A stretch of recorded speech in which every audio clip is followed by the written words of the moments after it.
Pemirsa, terus memanasnya polemik soal pemugaran makam UJ telah membuat Majelis Ulama Indonesia ikut prihatin. Begitu juga dengan sahabat almarhum Ustadz Al-Habsyi.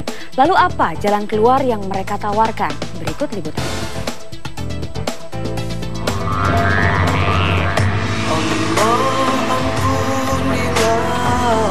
Semua kesalahan, terimalah tobat kami. Polemik dan kontroversi soal makam almarhum Ustadz Jefri Al-Bukhari yang terletak di TPU Karet Pasar Baru Barat, Jakarta Pusat hingga saat ini belum mendapatkan solusi. Setelah mengalami pemugaran, makam UJ memang terlihat begitu mencolok di antara makam-makam lainnya di tempat pemakaman umum tersebut.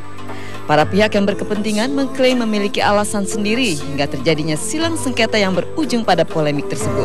Di satu sisi, pihak ahli waris almarhum yaitu Umi Tatu Mulyana sebagai ibunda serta Ustadz Aswan selaku kakak almarhum berpendapat bahwa inisiatif jamaah pembangun makam UJ itu adalah wujud kecintaan mereka kepada almarhum.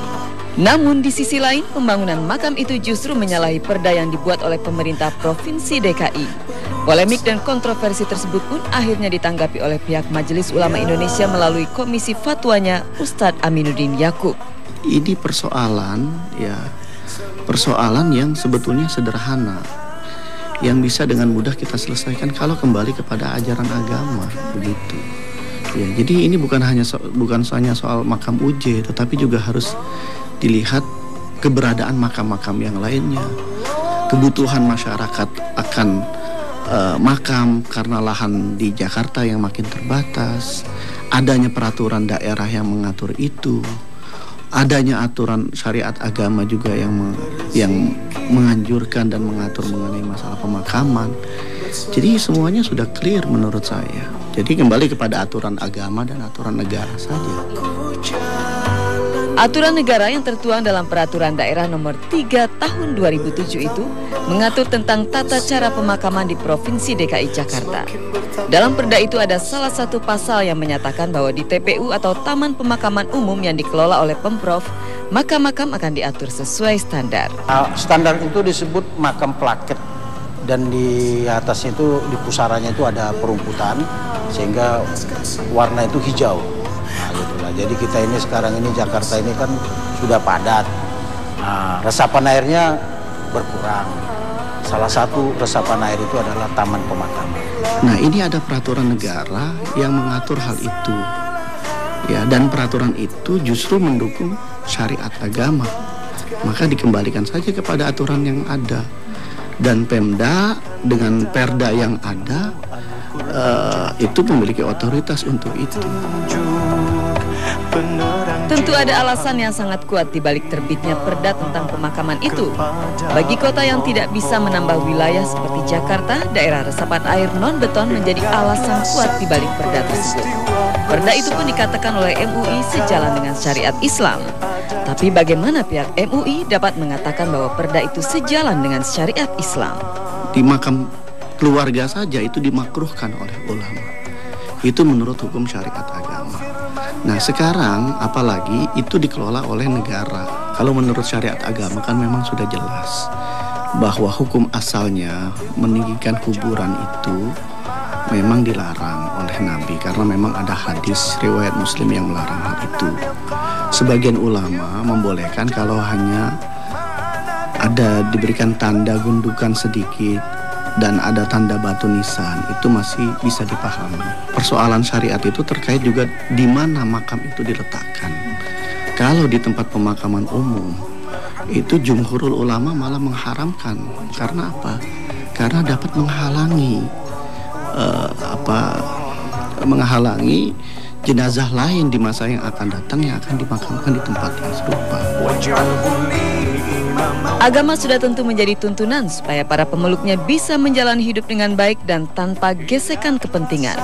Ustadz Aminuddin Yaqub selaku Komisi Fatwa MUI itu juga menuturkan bahwa pembongkaran bangunan di atas pusara tidaklah menyalahi aturan syariat karena tidak mengganggu makam itu sendiri. Kalau bangunannya yang dibongkar itu tidak ada masalah dalam syariat agama. Justru kalau untuk meluruskan agar kembali kepada aturan negara dan sesuai dengan syariat agama, pembongkaran itu boleh dilakukan gitu. Kecuali pembongkaran pada jenazahnya, itu yang jadi masalah. Dalam uraian selanjutnya, Ustadz Aminuddin juga mengatakan dasar hadis mengapa MUI tidak merestui didirikannya bangunan di atas makam seseorang. Ada beberapa hadis yang terdapat dalam kitab Sahih Muslim, ya. Hadis yang diriwayatkan oleh Jabir, hadis yang diriwayatkan yang dari Ali bin Abi Thalib, begitu. Ya, yang menjelaskan dengan detail pelarangan untuk meninggikan kuburan itu. Tetapi memang sebagian ulama melihat ini tidak sampai kepada tahrim, dalam arti ya kalau diberikan gundukan kecil dan batu nisan sebagai penanda di situ ada makam, itu masih dibolehkan begitu. Tetapi kalau dibangun berlebihan itu haram, dan kalau di tempat pemakaman umum itu tambah haram. Polemik dan kontroversi atas makam almarhum Ustadz Jefri Al-Bukhori itu ternyata juga menjadi perhatian masyarakat.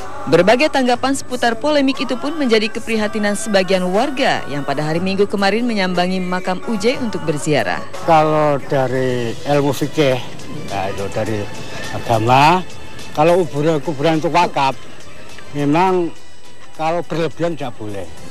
Gitu.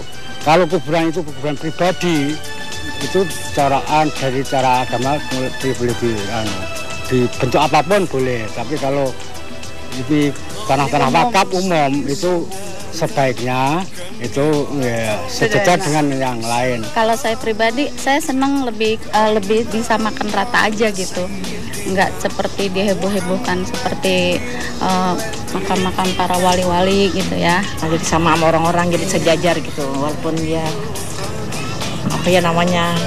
walaupun dia namanya Ustadz gitu ya, kan dia pengennya seperti itu kata Umi Pipit. Pesan dia kan seperti itu ya, sama-sama sama orang-orang. Memang benar kata salah satu peziarah bahwa Pipik Dian Irawati selaku istri almarhum lebih menginginkan makam yang sederhana dan sama seperti makam-makam lainnya. Namun keinginan Pipik itu ternyata justru menyulut konflik dengan Umi Tatu mertuanya dan juga dengan Ustadz Aswan kakak iparnya. Bahkan konflik itu sempat memanas dan membuat kedua pihak seolah-olah saling berhadapan. Suasana itu disesali oleh Ustadz Al-Habsyi yang mengharapkan tali silaturahmi antara menantu dan mertua justru harus diperkuat. Tolong kalau betul-betul merasa cinta, sayang kepada Uji, saya anggap Uji itu seperti saudara saya. Saya sayang sama Uji, saya nggak mau kejadian ini membuat Uji akhirnya menderita, sedih, kasihan dong. Coba kalau seandainya kita bayangkan, kalau kita yang ada di dalam kubur, kita melihat keluarga kita menjadi hancur, ribut. Kasihan yang ada di dalamnya. Jadi lebih baik pentingkan yang lebih penting, tinggalkan yang urusan yang gak penting. Menjaga silaturahim antar keluarga itu lebih wajib daripada ngurusin kuburan. Betul nggak? Sebagai sahabat almarhum UJ, Ustadz Al-Habsyi menawarkan solusi lain bagi para donatur yang ingin menyalurkan dananya untuk makam UJ. Kalau saya punya ide, akan lebih baik kalau seandainya memang ada orang yang mau datang, lalu mau menyumbang, katakan, arahkan, kalau memang kamu mau beramal, jangan di kuburan. Boleh nggak? Biar amalnya juga buat UJ. Kamu bangun dong pesantren UJ. Kelasnya masih ada yang belum dibangun. Itu jauh lebih afdol. Bukan cuma kamu yang akan dapat pahalanya, tapi orang yang ada di dalamnya. Kalau kita bagusin kuburan, khawatirnya nggak melahirkan uji-uji baru. Tapi kalau yang dibangun adalah pesantren, itu kita harapannya akan lahir uji-uji baru.